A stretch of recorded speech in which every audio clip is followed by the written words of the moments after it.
Lorsqu'un pays est faible, il est voué à disparaître dans ce monde de prédation. Lorsque un pays est faible, il est voué à disparaître.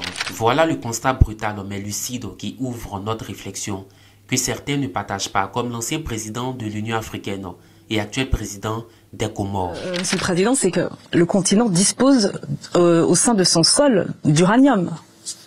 Tout à fait. Mais l'uranium, on peut l'utiliser à autre chose, sauf le nucléaire. Hein.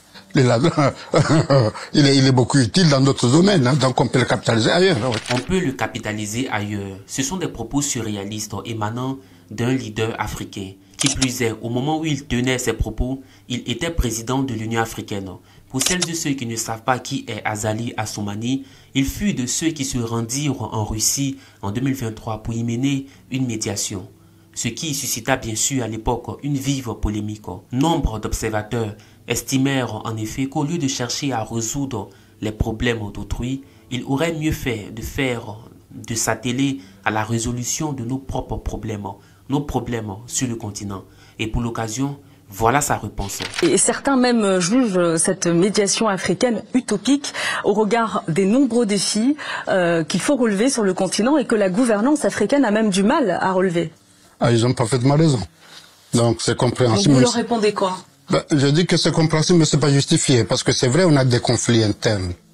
Mais l'impact de cette guerre russe-Ukraine, ça affecte le monde entier. Surtout sur le plan de l'autonomie alimentaire. Donc effectivement, on a des problèmes qu'il faut résoudre, mais si on n'a rien à manger, si on ne peut pas avoir de carburant, comment on peut aller résoudre le problème? Avec tout ce que nous avons dans nos sous-sols, on continue de mendier. Bref, c'est un débat qui est souvent censuré, ridiculisé ou évité dans les cénacles africains. Il mérite aujourd'hui d'être posé avec sérieux, courage et lucidité. Devrons-nous avoir la bombe atomique? Voilà deux leaders africains qui ont deux perceptions différentes à ce sujet. Suivez.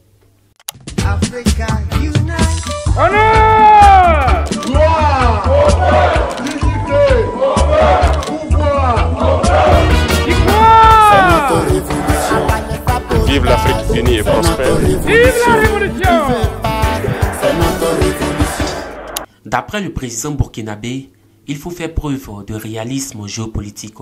Et pour être honnête, il a raison. Dans le monde dans lequel nous sommes, seule la force protège. Le système international est une jungle organisée où les règles sont dictées par les plus puissants. Les pays qui possèdent l'arme nucléaire ne sont jamais envahis, ne subissent pas d'intervention étrangère sur leur sol. Les membres permanents du Conseil de sécurité de l'ONU ont tous un point commun. Ils sont puissances nucléaires. Leur siège, leur droit de veto, leur influence sur les équilibres mondiaux ne repose pas sur leur seul poids économique ou moral, mais sur leur capacité à anéantir une nation entière en quelques minutes. Le monde a appris à respecter ou craindre ceux qui ont cette capacité, et l'Afrique, d'après lui, doit se doter de cette force de dissuasion. L'Afrique est le seul continent sans armes nucléaires, et c'est aussi le continent le plus souvent envahi, dominé, manipulé, bombardé ou économiquement asservi. Ce n'est pas une coïncidence, mes chers amis. Ce vide stratégique est perçu comme une vulnérabilité permanente. En Libye, par exemple, Muammar Kadhafi avait renoncé à son programme nucléaire en 2003. En 2011, il était renversé puis assassiné sous les bombes de l'OTAN. L'histoire retiendra peut-être s'il avait possédé l'arme nucléaire, il serait encore vivant. Le président burkinabé insiste, il faut qu'on soit fort. Lorsqu'un pays est faible, il est voué à disparaître dans ce monde de prédation. Il faut qu'on soit fort. Et aujourd'hui, les pays qui sont nucléaires sont forts. Ils ne perdent jamais une guerre. Mais la bombe nucléaire, vous avez tous fait atomistique, c'est sûr. On vous dit que c'est un neutron qui frappe un noyau, qui se divise, ça libère de l'énergie. On connaît l'équation. Mais comment enrichir même pour changer d'isotope? Comment enrichir? Comment le faire pratiquement? Profitez donc apprendre. Parce que nous avons besoin de vous pour développer nos pays.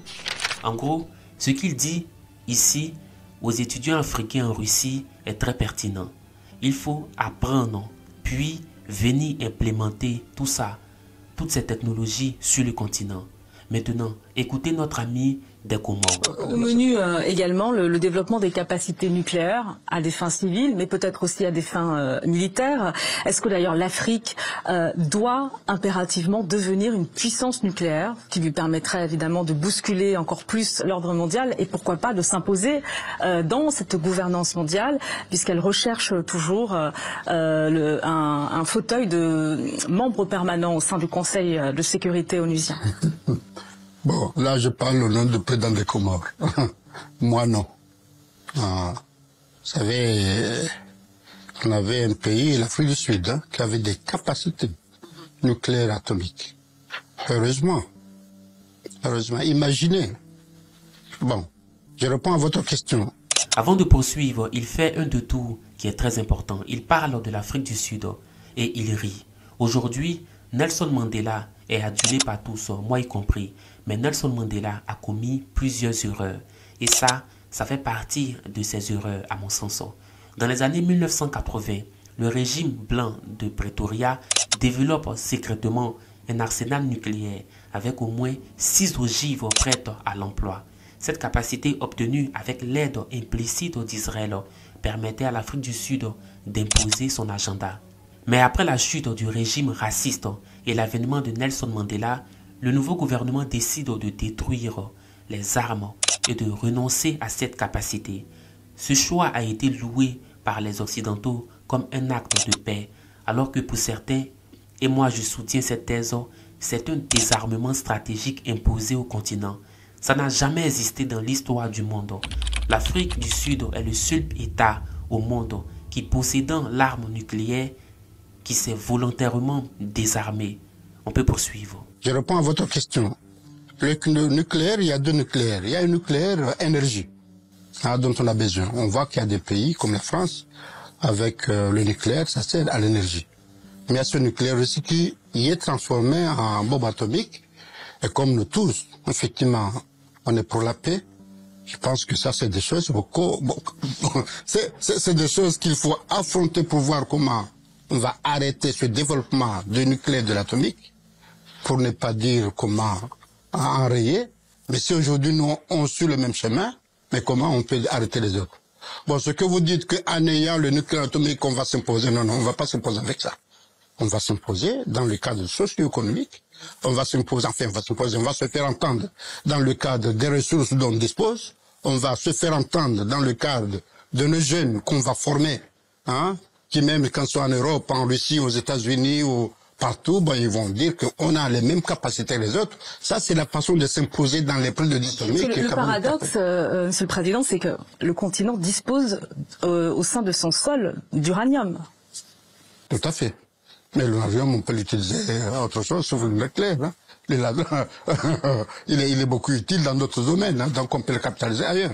Pardonnez-moi, mais je pense qu'il est naïf. Ce sont eux qui soutiennent le traité de Palindaba, qui interdit la présence d'armes nucléaires en Afrique. Mes chers amis, soyons réalistes et lucides. Qui veut la paix, prépare la guerre. Dans les relations internationales, le respect s'impose.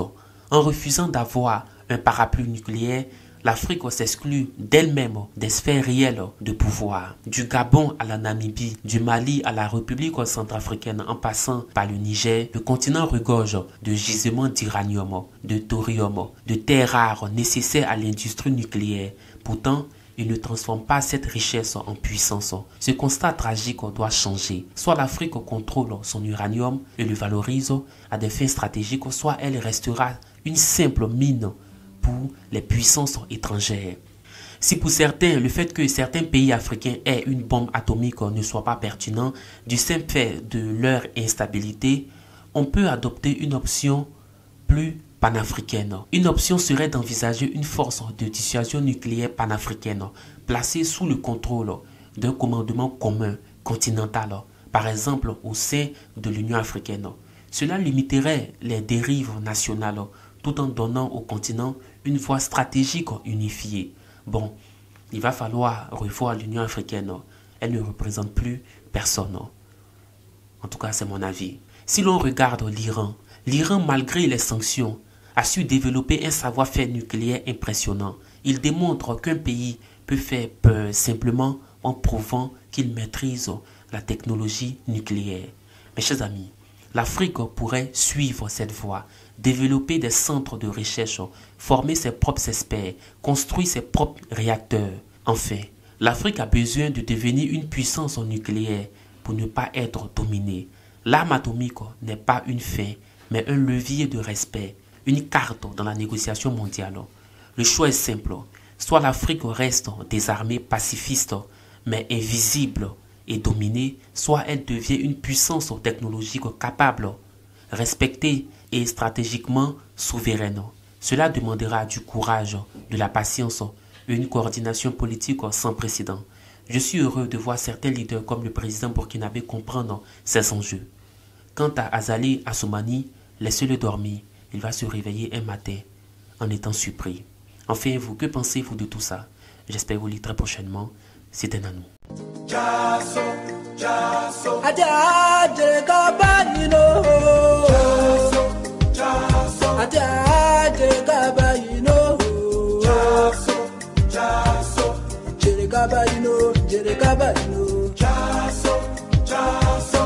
Jere kabayino, jere